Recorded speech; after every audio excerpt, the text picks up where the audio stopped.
Waktu itu 2020 itu saya di bulan Agustus, tepatnya tanggal 29, saya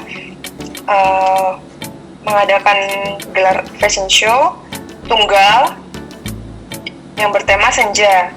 Nah, senja itu diartikan adalah sebuah harapan, ya kan, dimana pada saat itu matahari itu adalah satu hal yang sangat penting bagi bumi ini. Ambil garis merahnya dengan senja. Senja itu adalah dimana hari sore dan indahnya matahari tersebut, begitu. Nah, berkaitan dengan tema saya selanjutnya, yaitu adalah semi yang baru saya gelarkan kemarin di Malang Fashion Movement 2021 di bulan April tanggal 10. Bersangkutan dengan tema semi ini yang diartikan bersemi, yaitu adalah sebuah pergantian musim semi yang dinantikan banyak orang. Setelah musim hujan itu berlalu kan berarti akan datang musim semi gitu. Nah, di garis merah musim semi ini kan semua berbunga, semua harapan mulai datang. Semi ini saya menggunakan identik dengan berwarna cerah, karena biasanya kalau musim semi itu orang menggunakan pakaian yang ringan. Kainnya dari linen. Nah, karena linen itu sangat nyaman untuk penyerapan, sangat baik digunakan untuk pada musim kemarau yang panas itu, karena dia menyerap keringat, breathe well gitu maksudnya. Dari semi ini kita menggunakan outdoor ya, untuk venue-nya outdoor, dan itu para model-model membawa bunga dan memakai pakaian yang cerah berwarna. Saya mengejar kira-kira 15 hari ya untuk membuat 9 collection. Yang saya ada 15 look. 15 look itu saya pilih yang terbaik, yaitu cuma 8 look gitu. Saya pilih yang paling nyaman, yang paling cocok untuk bersangkutan dengan tema tersebut, yaitu semi. Nah, jadi kendala atau problem selama pembuatan itu yang pasti dari castingan bahan. Jadi tidak semua linen itu ringan dan nyaman, ada yang kaku gitu. Karena dari ginning proses di pabriknya itu dia mungkin terlalu banyak wax, ya kan? Kan ada ginning proses gitu. Dari ginning prosesnya mungkin ada penggunaan kanji yang terlalu berlebihan sehingga dia kaku. Nah, itu tidak nyaman di kulit. Jadi saya pilih warna. Sebenarnya ada berapa warna banyak gitu. Saya tidak menggunakan warna coklat, warna abu-abu, itu tone-nya terlalu gelap, turun, ya kan. Dengan menggunakan warna pink, orange, kuning, hijau, itu merasa fresh, menyatu dengan alam. Warna-warna bunga-bunga tersebut. Beda dengan kali ini. Kali ini adalah ready to wear. Ready to wear ini yang bisa digunakan hari-hari. Siapapun bisa pakai untuk jalan, untuk makan, itu santai sekali dan ringan. Masyarakat dan penonton di sana mengatakan tema yang paling terbaik itu tema Migi ya. Tema terbaik karena dari tema itu cocok dengan venue gitu. Itu kan outdoor, lepas gitu, tanpa stage. Itu cuma jalan aja seperti runway yang terbuka gitu. Ditambah lagi kanan kiri ada air terjun, ya kan, ada taman-taman, pohon-pohon, dan itu memang sangat cocok dengan tema Migi tersebut. Jadi mereka semua bilang, oh bagus gitu, sangat menarik. Jadi recycle ini, oke, kembali lagi kita mengambil kenapa Migi bersangkutan dengan alam. Dari senja, pelangi, semi, itu semua bersangkutan dengan bumi ini. Kita tinggal di planet ini, ya kan? Orang mengatakan let's go green, ya kan? Selamatkan bumi, penghijauan atau apapun itu. Selalu mengatakan itu. Sebentar, kita punya permasalahan itu yang namanya sampah, limbah, ya kan? Bahkan sekarang sudah kita mau meninggalkan sedotan yang terbuat dari plastik. Kita sudah meninggalkan plastik bag untuk kita belanja, ya kan? kita harus bawa sendiri tote bag atau apapun itu untuk membawa belanjaan kita. Di sini dari recycle tersebut ya, aku mencoba mendaur ulang atau membuat sesuatu karena Migi bekerja di bidang kreatif. Jadi bagaimana caranya hal yang terbuang itu bisa kita gunakan gitu.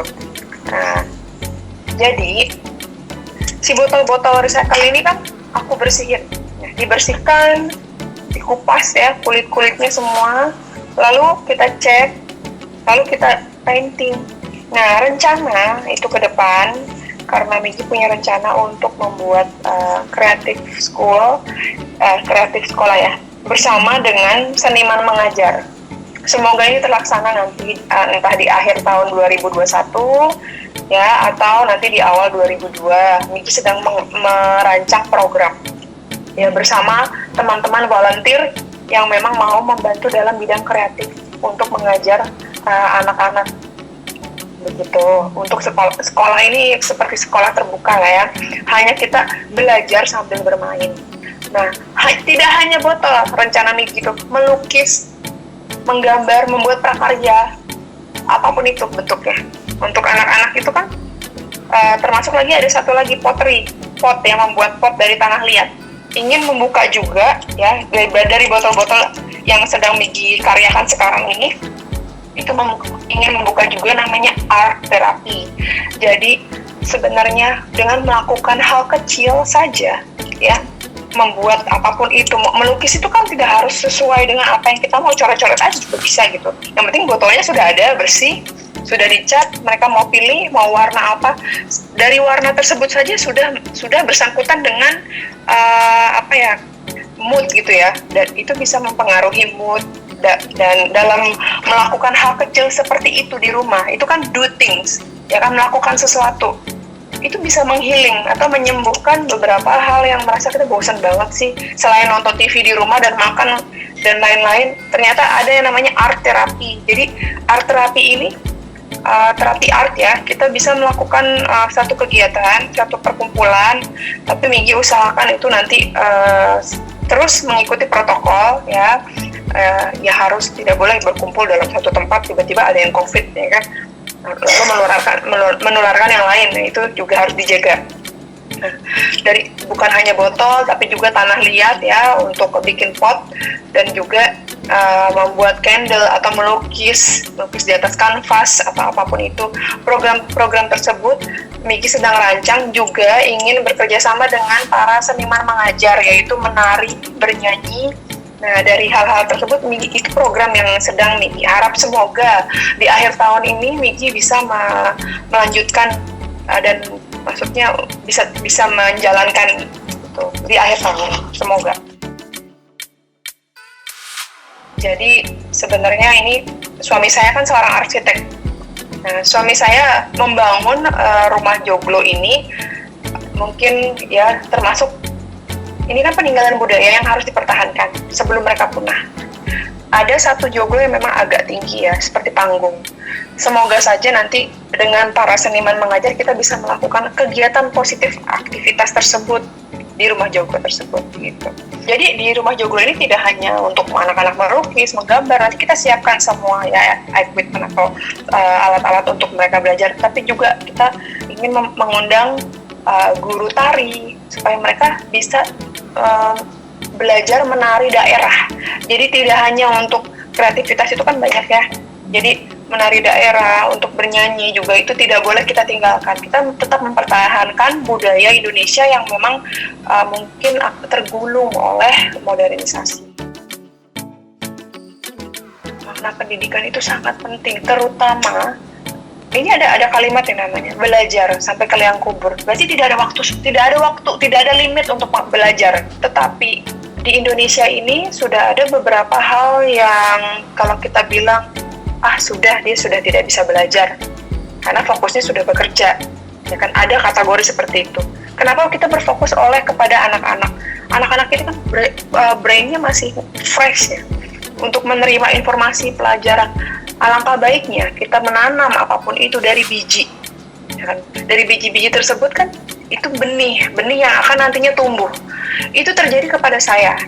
Pada saat saya kecil, saya belajar dalam bidang kreatif ini, saya menemukan beberapa contoh-contoh gitu. Contoh-contoh yaitu pada saat belajar prakarya di sekolah.